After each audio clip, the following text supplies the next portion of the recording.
Veja como foi o empate entre Craque e Vila Nova. Confronto direto pelas primeiras posições no Genervino da Fonseca. O Craque chegou primeiro, cruzamento de Saulo, mas Sandrinho finalizou fraco. E o Vila respondeu, Eric para Helder, que deixou Saulo no chão e cruzou para Capixaba. Bola pela linha de fundo. Arrancada do garoto Eric para o Vila. Ele toca para Capixaba, que cruza na cabeça de Denner. Gol do Tigrão, 1-0 em Catalão. Na cabeça. Mais Vila e Alain Mineiro pegou mal na bola. Carlinhos tentou de cabeça para o Craque. Alain Mineiro não aproveitou a cobrança de falta. Então, aos 29 minutos, o Totó invadiu o gramado. Ele queria festa. O goleiro Luiz Fernando do Craque tentou um carinho. O Saulo também. E nada do Totó sossegar.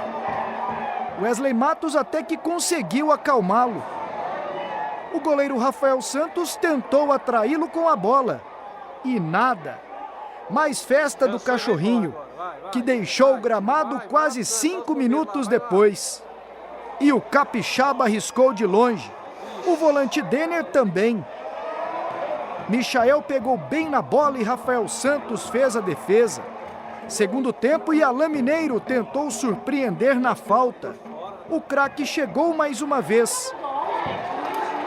Helder arrancou e chutou. Defesa de Luiz Fernando. Não temos o lance do pênalti, mas Rafael Santos empatou para o Craque aos 28 do segundo tempo. 1-1. 5 minutos depois, Denner cobra a falta e Wesley Matos faz de cabeça. 2-1 para o Vila.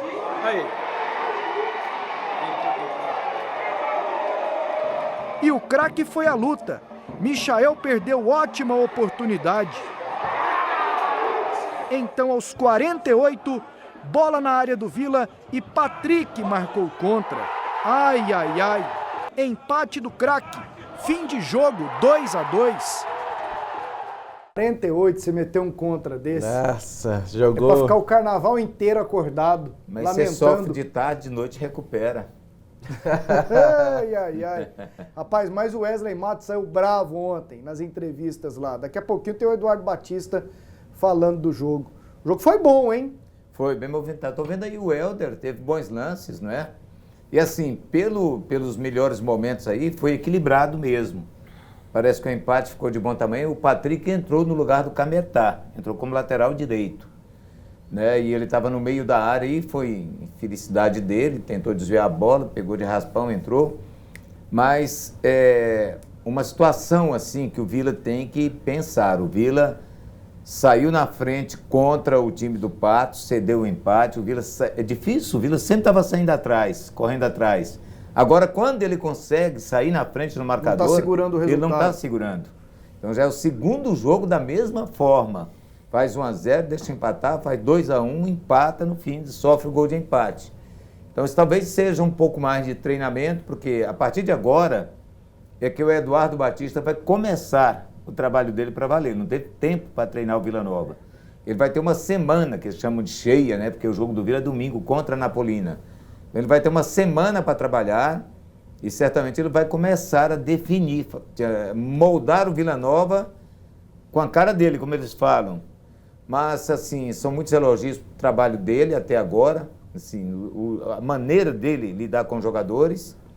E vamos ver, a partir de agora, o que ele pode fazer. Mas o Vila tem que ficar esperto. Mas é um momento... O Vila não ganhou do Manaus, o Vila não ganhou do RT, o Vila não ganhou do Craque. Tudo isso pode ser positivo no ponto de vista de alertar os dirigentes que alguma coisa está errada e que precisa ser corrigida para o Campeonato Brasileiro. E é isso? E até para as finais do Campeonato Goiano. E é isso que eu quero ver com vocês, porque a gente sabe que o Vila vai classificar. Sim. Mas está deixando a desejar, Jean. Tá deixando Ele desejar classificou demais, na Copa né? do Brasil num jogo correndo atrás e no outro, só Deus sabe como. Naquela cobrança por pênaltis. Contra adversários sem série. Não, é fato, até que eu tinha falado disso, mas o Manaus está na Série D e o RT também está. Então, beleza. Agora, a grande situação, Pasqueto, nós alertamos aqui que o time do Vila Nova estava mal treinado. E ainda está, porque o Eduardo Batista não teve como colocar... Ele deu 2 treinos. Colocar a cara dele ainda. Nós temos muito tempo, nós estamos falando a respeito do sistema defensivo do Vila Nova há muito tempo.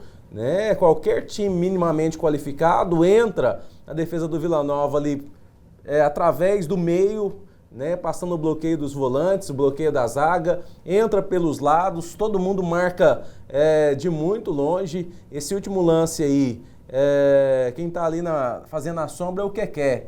Ao invés de apertar para o cara não cruzar, fica todo mundo torcendo, fica cercando. Todo mundo marcando de longe, cercando. E futebol não é assim. Futebol precisa ter uma marcação muito justa, muito de perto. Você precisa impedir com que o adversário crie. E em todos os jogos, o Vila Nova deixa o adversário criar muito, de média distância, de longa distância, sai jogando errado. A equipe do Vila Nova precisa de muito treinamento, precisa acertar muita coisa. Taticamente, tecnicamente, alguns atletas estão muito abaixo daquilo que nós esperamos dele. Então, a esperança é que com a semana longa de treinamento aí, cheia para o Eduardo Batista, algo de novo aconteça. E tem que ser, primeiramente, um sistema defensivo. E aí, Doni, esse momento do Vila, que deixou escapar mais 2 pontos no Goiano? Isso é um fato, né? Realmente o Vila não tem um padrão de jogo esse ano, ainda não adquiriu, mas é difícil falar agora porque o treinador está começando o trabalho dele, né? A gente tem que analisar o time desde o início, é óbvio, né? E tem esses resultados aí que o Vila não foi bem, mas contra o Craque mesmo, quando jogou em casa, o Vila ganhou de 3-0. É complicado porque precisa sim dar uma melhorada no meio campo ali do Vila, na proteção da zaga talvez, a própria sistema defensivo do Vila não está funcionando direito. Eles choram a ausência do Giovani, né? E faz muita falta. E que arrumou a zaga do Goiás. Arrumou a do Goiás e desarrumou a do Vila. Às vezes tem jogadores que a gente não nota muito, né, dentro de campo e a ausência dele mostra isso. Não é só o Giovani, além do Giovani tem os 2 que foram para o Atlético, que também jogavam ali naquela... Mas o Washington não era um titular assim, né? Não era o... Mas entrava, né, Evandro? Ali, hoje, quando está substituindo o Vila, ao invés de dar uma melhorada, está dando uma piorada. Então, assim, agora, o Jean está certo, vamos aguardar o que o Eduardo Batista vai fazer. Espera-se muito dele. E por enquanto não se pode cobrar, porque ele chegou na véspera do jogo da Copa do Brasil, foi direto aí para esse jogo contra o Craque, que é um adversário sempre encardido por Vila Nova. Mas eu acho assim, é preciso correr, porque o campeonato já tá rolando. Por mais que a torcida pareça que não, o Vila está na fila há muito tempo para o Campeonato Goiano, o torcedor quer ver o Vila pelo menos chegando à final. E nesse momento, com o futebol que o Vila está apresentando, ele se classifica, Pasqueto, mas nada indica que ele vai chegar à final do campeonato. Agora o que fica de bom, né, Doni? Nesses 3 jogos em que o Vila perdeu para o Goiás, empatou 2 jogos jogando fora de casa. O Vila Nova revelou um atleta, revelou um jogador.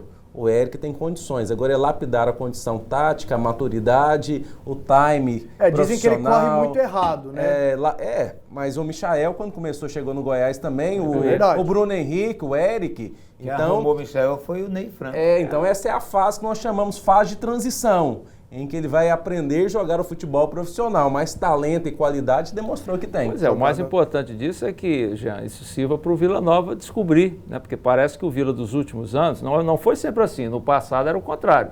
O Vila chegou a ser campeão goiano com um time basicamente subindo da categoria de base dele, quando o Paulinho 70, Benga era... 95. O Paulinho Benga era o treinador. Mas quando chegou a base do Vila mais forte, foi em 87, 88, 89. Não, foi? Pois é, mas... Não, 77 começou.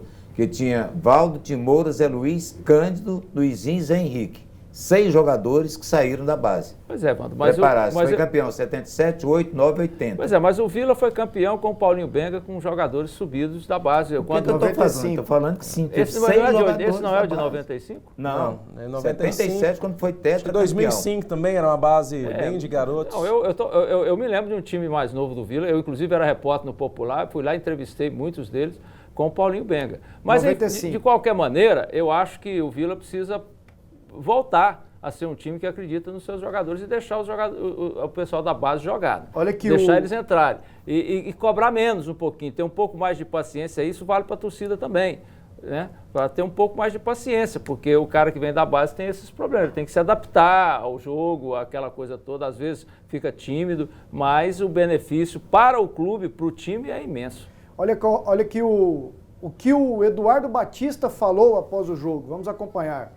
Primeiro tempo muito consistente, de posse, né, conseguimos chegar, finalizamos pelos lados, finalizamos pela frente, né, com trocas, né, me agradou bastante. Segundo tempo caímos um pouquinho de ritmo, né, a gente tinha essa preocupação pela sequência pesada que a gente vinha, o campo, né, no lado que a gente defendeu no segundo tempo estava muito pesado, era lama ali e teve uma dificuldade, né, mas no final nós fomos castigados porque a gente buscou a todo momento, se defendeu quando precisou defender, né, no primeiro tempo jogou, né, e tomar um segundo gol assim é muito difícil, mas, né, somou um ponto e vamos agora ter um tempo para trabalhar, nós vamos ter tempo para treinar, para realmente ajustar essa equipe da maneira que a gente gosta. E o Eduardo Batista colocou o Danilo na reserva. Chegou e colocou o Danilo na reserva. É simples, né? Se o Danilo treinar bem, demonstrar qualidade, nos treinamentos, o Eduardo Batista, evidentemente, que entende futebol, vai arrumar um espaço para o Danilo jogar. Mas um time que não tem marcado bem, que precisa da força física dos seus atletas, e tem um atleta como o Danilo totalmente desconectado, taticamente, tecnicamente e fisicamente da equipe, não pode ser titular nesse momento. Né? Para que o Danilo entre e demonstre sua qualidade, ele precisa entrar num time mais arrumado. O problema maior no Vila também tem sido a oscilação dos principais jogadores. Você cobra ali, até tem gente que cobra os três juntos, Alan, o Elias e o Danilo, nunca vai dar certo, nunca vão jogar os três juntos. O Alan teve uma queda técnica nos últimos jogos, o Elias entra num jogo, arrebenta, no outro ele entra, já não contribui muito, e o Danilo, com toda sinceridade, pelo que ele está jogando até agora, eu acho que não está errado deixá-lo no banco, não. É isso. Isso aí. Mas, na verdade, assim, o Danilo foi contratado pelo nome, né? Ele não se pode fazer isso. Precisa ver o que o cara está fazendo. Eu disse que o Danilo tinha ficado 2 anos praticamente sem jogar no Corinthians. Estava lá, mas ele entrou e fez gol, sim, mas durante a temporada depois de jogar 15 minutos, né? Depois de jogar 90, né? Pois é, exatamente. Aí agora, com o que ele estava rendendo, sinceramente, é ruim, porque o Vila está pagando uma grana alta para ele, mas o treinador está certo de tirar ele do time, ele não está colaborando.